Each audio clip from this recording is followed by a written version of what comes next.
করোনার জন্য প্রয়োজনীয় ওষুধ এবং যা চিকিৎসা সরঞ্জাম লাগে তার উপর থেকে কর তুলে নেওয়া হোক, কর মুক্ত করা হোক, এই দাবি জানিয়ে প্রধানমন্ত্রীকে চিঠি দেন মুখ্যমন্ত্রী মমতা বন্দ্যোপাধ্যায় এবং তার উত্তরে পাল্টা টুইট করেন নির্মলা সীতারামন।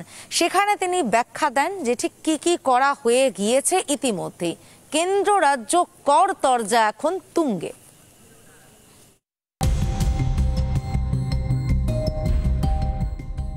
নরেন্দ্র মোদীকে ফের চিঠি মমতা বন্দ্যোপাধ্যায়ের। প্রধানমন্ত্রীকে মুখ্যমন্ত্রীর লেখা চিঠির টুইটে জবাব নির্মলা সীতারামনের।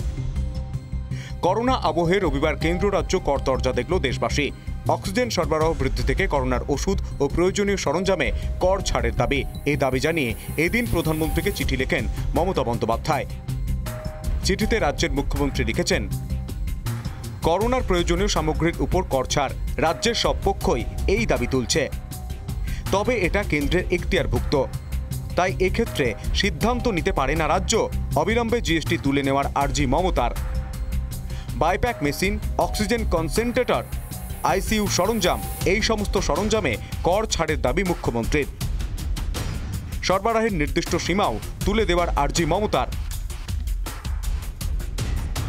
নরেন্দ্র মোদীকে মমতা বন্দ্যোপাধ্যায় চিঠির কয়েক ঘন্টার মধ্যেই বেশ কয়েকটি টুইটে জবাব দিয়েছেন কেন্দ্রীয় অর্থমন্ত্রী। নির্মলা সীতারামন ব্যাখ্যা দিয়ে লিখেছেন, মুখ্যমন্ত্রীর উল্লেখিত জিনিসগুলিতে ছাড় দেওয়া রয়েছে। গত 23 মে আইজিএসটি ছাড়ের ঘোষণা করা হয়েছিল।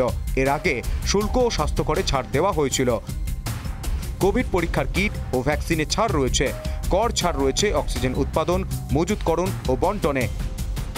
অক্সিজেন কনসেন্ট্রেটরস, ভেন্টিলেটর, অক্সিজেন মাস্কে ছাড় রয়েছে।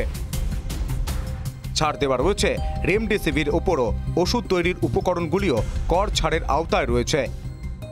প্রথম কথা হচ্ছে চিঠির একটা ভাষা, আর একটা হচ্ছে নির্বাচনী বক্তৃতা কিংবা নিজেদের রাজনৈতিক উদ্দেশ্য প্রণোদিতভাবে একটা জিনিসকে বাঁচিয়ে রাখা। আবার কেন্দ্রের সঙ্গে সংলাপ ফোনে একরকম, ফোনের বাইরে আর একরকম।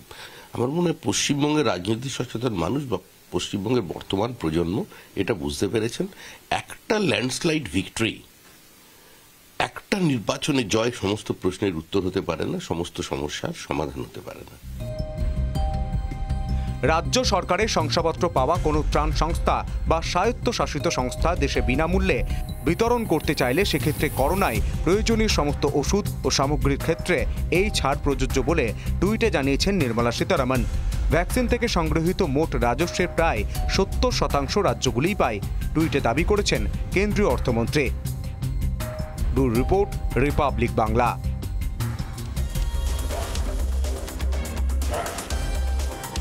করোনার দ্বিতীয় ঢেউয়ে দিশেহারা গোটা দেশ, তৃতীয় ঢেউও অবশ্যম্ভাবী। বারবার এই সতর্ক বার্তা দিচ্ছে কেন্দ্রীয় স্বাস্থ্য মন্ত্রক। এবং এই অবস্থায় দাঁড়িয়ে থেকে লকডাউন যদি করা হয় তাহলে বহু মানুষের জীবন জীবিকা বিপন্ন হয়ে যাবে। তাহলে বিকল্প কি, তারই খোঁজ করে চলেছে সব পক্ষ। করোনা সংক্রমণ প্রতিরোধে গত বছর দেশ জুড়ে লকডাউনে কর্মহীন হয়েছিলেন বহু মানুষ। তলানিতে ঠেকেছিল অর্থনীতি। সেই রেশ কাটিয়ে উঠতে না উঠতেই অতিমারির দ্বিতীয় ঢেউয়ের গ্রাসে ফের বেসামাল দেশ। লাফিয়ে বাড়ছে সংক্রমণ, মৃত্যুর সংখ্যাও উদ্বেগজনকভাবে রেকর্ড করে চলেছে। ফলে ফের লকডাউনের পথে যেতে হয়েছে একাধিক রাজ্যকে, আর এতে ফের কর্মহীন হচ্ছেন সাধারণ মানুষ। গত এক মাসে দেশে 70 লক্ষ মানুষ কর্মহীন হয়েছেন। গত মার্চে দেশে বেকারত্বের হার ছিল 6.5%। বর্তমানে বেকারত্বের হার 7.97%। সংক্রমণের জেরে রাজ্যে রাজ্যে মেয়াদ বাড়ছে লকডাউনের, ফলে বেকারত্বের হার আরও বাড়ার আশঙ্কা দেখা দিচ্ছে। দেশের অর্থনৈতিক বৃদ্ধি 2 সংখ্যায় পৌঁছবে না। চলতি আর্থিক বছরে এই আশঙ্কাই করছেন অর্থনীতিবিদরা। লক্ষ্য সংক্রমণ প্রতিরোধ, পাশাপাশি লক্ষ্য সাধারণ মানুষের জীবিকা সুরক্ষিত রাখা, একই সঙ্গে লক্ষ্য দেশের অর্থনীতি তলানিতে যাওয়া ঠেকানো। ফলে স্বাভাবিকভাবেই আসছে লকডাউনের বিকল্প কি এই প্রশ্ন। দেশ জুড়ে ইতিমধ্যেই 18 থেকে 45 বছর বয়সের সকলকে করোনার টিকা দেওয়ার উদ্যোগ নিয়েছে কেন্দ্রীয় সরকার। টিকাকরণ যত দ্রুত হবে ততই অতিমারির প্রভাব কমানো সম্ভব হবে বলে মনে করেন চিকিৎসকরা। 60% কাছে পৌঁছে যেতে পারবো এবং তৃতীয় তরঙ্গ যেটা আসছে, যেটার ভয়াবহতা সম্বন্ধে কেউ ব্যক্ত করেছেন, সেটা কিন্তু আমরা কিছুটা প্রতিহত করতে পারবো। স্বাস্থ্যবিধি মেনে জীবন জীবিকা স্বাভাবিক রাখা যেতে পারে বলছেন বিশেষজ্ঞরা। সেই সঙ্গে বিশেষজ্ঞদের পরামর্শ, দায়িত্বশীল হতে হবে সাধারণ মানুষকেও। ওয়ার্ক ফ্রম হোমে জোর দেওয়ার কথা বলছেন বিশেষজ্ঞরা। তাদের মতে মাইক্রো কন্টেইনমেন্ট জোন চিহ্নিত করায় জোর দিতে হবে। বিশেষজ্ঞরা বলছেন অপেক্ষাকৃত বেশি ও অপেক্ষাকৃত কম সংক্রমিত অঞ্চল চিহ্নিত করতে হবে, সেই মতো সংক্রমণ প্রতিরোধে পদক্ষেপ করতে হবে। We need to follow the COVID protocols. We need to stay away from crowd. We need to try to travel as less as possible. My personal view is that lockdown is not the answer. The mobility has to be there because so many people are getting affected. So much of the economy is also very important. And yes, we need to be very, very careful. We need to be very, very watchful, and everybody should be, following the COVID protocol so that it doesn't spread.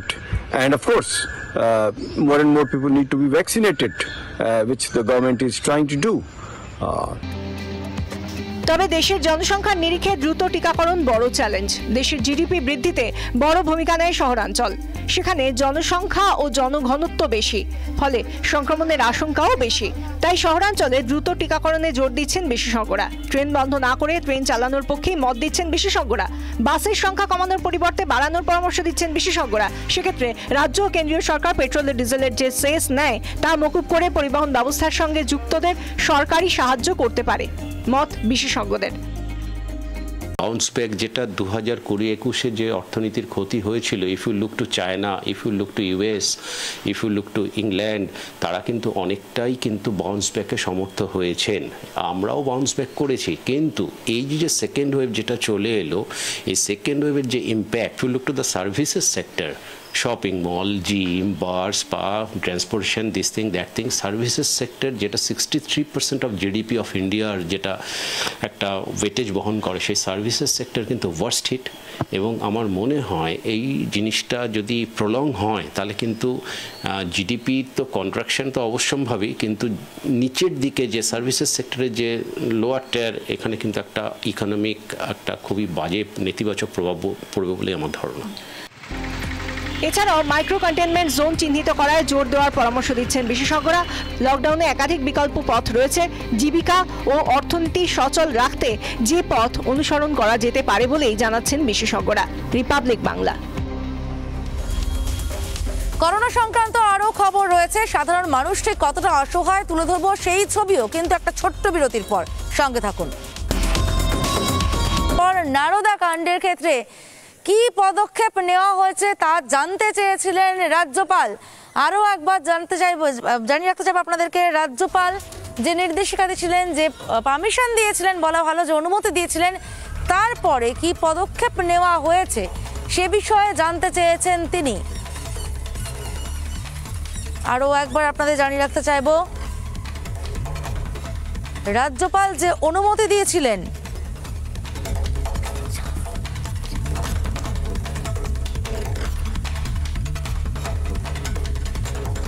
Narada কাণ্ডে রাজ্যপালের অনুমতি চাওয়া হয়েছিল।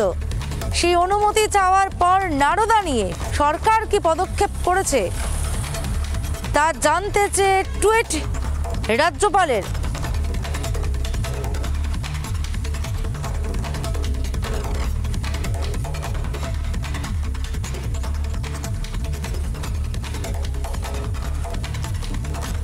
নারদা নিয়ে রাজ্যপালের অনুমতি চাওয়া হয়েছিল এবং সেই অনুমতি নেওয়ার পর কি পদক্ষেপ করেছে সরকার জানতে চেয়েছেন গভর্নর। আমরা এই বিষয়ে বিস্তারিত জানবো আমাদের ইনপুট এডিটর ময়ূক রঞ্জন ঘোষের কাছ থেকে। ময়ূক, দেখো, প্রধান যে ঘটনাটি ঘটেছে তা হলো নারদা কাণ্ডে ফিরহাদ হাকিম, সুব্রত মুখার্জি, মদন মিত্র এবং শোভন চট্টোপাধ্যায় এদের বিরুদ্ধে চার্জশিটের সম্মতি দিয়েছেন রাজ্যপাল। সেই বিষয়ে টুইটটা করেছেন এবং এই সূত্রে আমরা যে জানতে পারছি তা হলো যে রাজ্যপাল এই বিষয়টি নিয়ে যথেষ্ট উদ্বিগ্ন এবং এই বিষয়টি নিয়ে রাজ্যপাল স্পষ্টভাবে দুটো টুইট করেছেন। প্রথম টুইটে নারদা মামলায় তৎকালীন 4 মন্ত্রীর বিরুদ্ধে আইনি ব্যবস্থা নেওয়ার ছাড়পত্র দিয়েছেন রাজ্যপাল জগদীপ ধনখড় এবং রাজ্যপালের অফিস সূত্রে রাজভবনের তরফে যে বিবৃতি বা উনি যে টুইটটা করেছেন সেখানে জানানো হয়েছে যে ফিরহাদ হাকিম, সুব্রত মুখোপাধ্যায়, মদন মিত্র মিত্র ও শোভন চট্টোপাধ্যায়ের বিরুদ্ধে আইনি পদক্ষেপ গ্রহণে অনুমতি দিয়েছেন রাজ্যপাল। এটা কিন্তু খুব উল্লেখযোগ্য, কারণ এখনো বিধানসভা শুরু হয়নি, এখনো বিধানসভার একাধিক শপথ গ্রহণ, যে মন্ত্রীদের শপথ গ্রহণ, সেই জিনিসটি এখনো অনুষ্ঠিত হয়নি। তার আগে কিভাবে রাজ্যপাল এরকম পারমিশন দেন, বিধায়কদের বিরুদ্ধে আইনি ব্যবস্থা গ্রহণে পারমিশন দেন, সেইটা নিয়ে রাজনৈতিক মহলে তরজা হয়েছিল। এবং রাজনৈতিক মহলে কেন রাজ্যপালকে আমরা বারবার দেখেছি রাজ্যের সঙ্গে একটা সংঘাতে তো চলে আসতে, এটা আমরা অন্তত গত 1-1.5 বছর ধরে দেখে চলেছি। রাজ্যপাল বিভিন্ন বিষয় নিয়ে রাজ্যের সঙ্গে সংঘাতে চলে আসে। কোথাও কি প্রতিহিংসার রাজনীতির অভিযোগ উঠছে? দেখো, এই মুহূর্তে আমরা তৃণমূলের তরফ থেকে যারা মুখপাত্র আছেন তাদের প্রতিক্রিয়া নেওয়ার চেষ্টা করব, এবং অবশ্যই রাজনৈতিক বিশ্লেষকদের মতে তৃণমূল এই জিনিসটিকে লাইটলি নেবে না। তৃণমূল কংগ্রেস এই আমি যে জিনিসটি বলছিলাম, যে বিধানসভা শুরুই হয়নি কিন্তু তার আগেই রাজ্যপাল কিভাবে এই ধরনের অনুমতি দিতে পারেন বলে অলরেডি গুঞ্জন শুরু হয়ে গেছিল।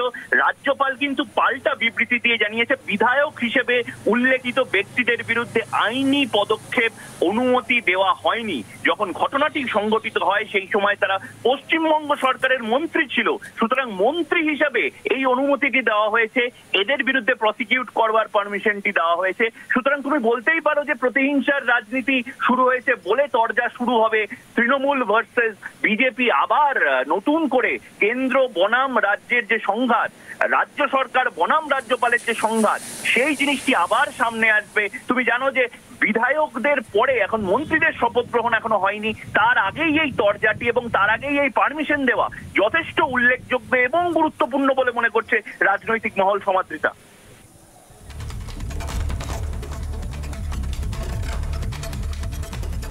ধন্যবাদ ময়ূক।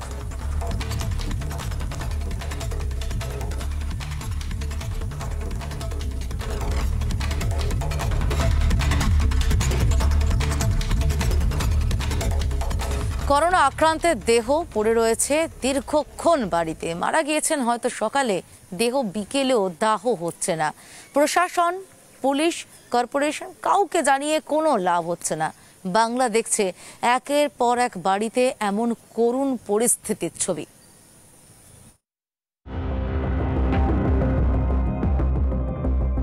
সল্টলেকের করুণাময়ীতে দীর্ঘক্ষণ বাড়িতেই পড়ে রইল করোনার মৃতদেহ। শনিবার বিকেল 6টা নাগাদ মৃত্যু হয় করুণাময়ী আবাসনের এক বৃদ্ধার। আবাসনের বাসিন্দাদের অভিযোগ, স্থানীয় প্রশাসন ও স্বাস্থ্য ভবনে জানালেও দেহ নিয়ে যাওয়ার ব্যবস্থা হয়নি।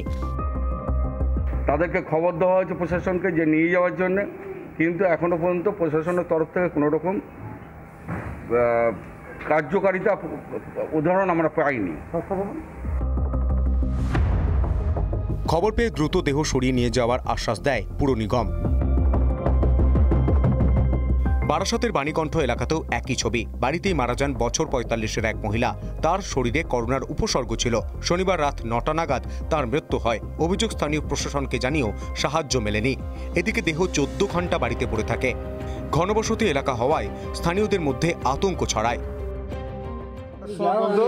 11টার সময় ডাক্তার এসে বলেছে যে আমি দিতে পারবো না, আপনারা অন্য কিছু ব্যবস্থা করেন সার্টিফিকেট।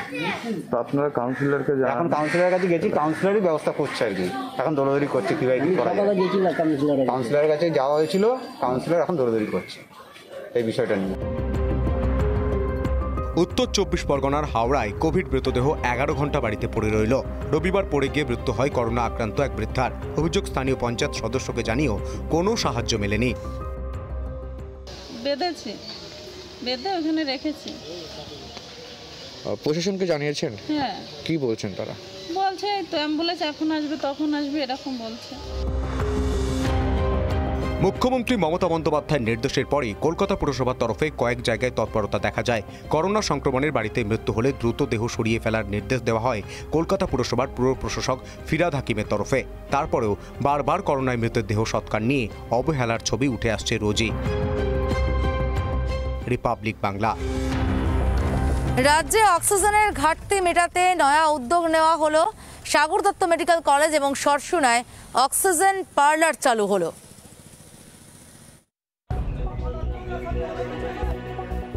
গত কয়েকদিন রাজ্যের বিভিন্ন জায়গায় অক্সিজেনের ঘাটতির ছবি বারবার দেখা যাচ্ছে। অক্সিজেন না পেয়ে মৃত্যু পর্যন্ত ঘটেছে। পরিবারগুলির মধ্যে দেখা গিয়েছে হাহাকার। এসবের মাঝেই করোনা রোগীদের জন্য নতুন উদ্যোগ সরসুনার বাসুদেবপুরে। পল্লী উন্নয়ন সমিতি ক্লাবে 7 বেডের অক্সিজেন পার্লারের উদ্বোধন করলেন বেহালা পশ্চিমের বিধায়ক পার্থ চট্টোপাধ্যায়। আমরা অক্সিজেন পার্লার খুললাম, 7টি সিলিন্ডার আছে। আমাদের বিশ্বাস সরকারের মমতা বন্দ্যোপাধ্যায়ের প্রচেষ্টায় অক্সিজেন সরবরাহ যেমন সরকারিভাবে হচ্ছে, তেমনি ক্লাবগুলো নিয়ে এসছে। সাগর দত্ত মেডিকেল কলেজ হাসপাতাল চত্বরেই তৈরি হয়েছে 50 বেড যুক্ত অক্সিজেন পার্লার, যার মধ্যে 10টি প্রথম ধাপে চালু হবে। অক্সিজেনের প্রয়োজন রয়েছে এমন যে কোনো রোগী সেখানে দ্রুত পরিষেবা পাবেন। অক্সিজেন পার্লারের কাজ কিন্তু অতি দ্রুত এগিয়ে যাচ্ছে। হাসপাতাল কর্তৃপক্ষ আশা করছেন যে আগামী কালকের মধ্যে তারা কিন্তু এই পরিষেবা চালু করতে পারবেন এবং যতক্ষণ না পর্যন্ত অক্সিজেন পার্লারের কাজ কমপ্লিট হচ্ছে ততক্ষণ পর্যন্ত অক্সিজেন নিয়ে কোনো রোগীকে কোনো রকম চিন্তা করতে হবে না। যারা সাগর দত্তে আসছে তারা কিন্তু এমার্জেন্সির সামনে আসলেই তাদের প্রয়োজন মতন সেখানে নির্দিষ্ট স্বাস্থ্যকর্মী তাদেরকে অক্সিজেন পরিষেবা দেবে। সাথে সাথেই অক্সিজেন দিচ্ছে খুব তাড়াতাড়ি, এটা মানে খুব ভালো উদ্যোগ আর কি। মানে অন্য কোথাও আমরা পাচ্ছি না, এখানে সেটা পাওয়া যাচ্ছে। বাইরেও তো অক্সিজেনের অমিল, সেখান থেকে দাঁড়িয়ে এখানে আনলে ইনস্ট্যান্ট সাথে সাথে যে একটা অক্সিজেন দিচ্ছে সেই মুহূর্তে রিলিফ আর কি রোগীর। রাজ্যে অক্সিজেনের ঘাটতি নিয়ে ইতিমধ্যেই কেন্দ্রকে চিঠি লিখেছেন মুখ্যমন্ত্রী মমতা বন্দ্যোপাধ্যায়। ইতিমধ্যেই রাজ্যের একাধিক জায়গায় অক্সিজেন প্লান্ট তৈরির কাজও শুরু হয়েছে। রিপাবলিক বাংলা।